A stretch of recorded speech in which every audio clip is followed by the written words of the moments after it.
இருக்கும்போது புரிந்து கொண்டு அன்பு காட்டாத எந்த உறவும் இறந்த பின் அழுது நடிப்பதில் எந்த பயனும் இல்லை.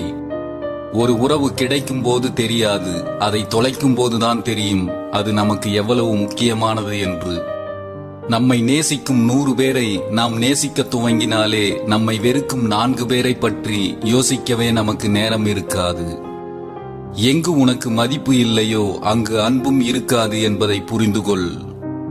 நீ ஓடி ஓடி உதவி செய்யும் வரைதான் அனைவராலும் மதிக்கப்படுவாய். ஒரு முறை மறுத்துப்பார், அடுத்த நொடியே அனைவராலும் அடியோடு வெறுக்கப்படுவாய்.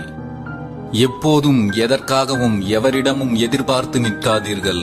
மற்றவர்களிடம் எதிர்பார்த்து ஏமாறுவதைக் காட்டிலும் நீங்களே முயன்று தோற்று போகலாம். அதில் வலிகளும் வேதனைகளும் குறைவாகத்தான் இருக்கும்.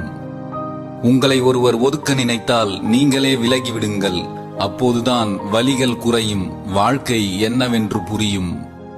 நமக்கு கிடைத்திருக்கும் இந்த வாழ்க்கை கூட கிடைக்காத பல பேர் இந்த உலகில் இருக்கிறார்கள். நமக்கு கிடைத்திருக்கும் அனைத்து நன்மைகளுக்காகவும் கடவுளுக்கு நன்றி சொல்லுங்கள். தேன் ஊற்றி வளர்த்தாலும் பாகற்காய் கசக்கத்தான் செய்யும். சில மனிதர்களும் அப்படித்தான். வார்த்தைகளில் தேனை தடவி பேசுவார்கள், அவர்களின் உள்ளம் என்னவோ கசப்பானதாகத்தான் இருக்கும்.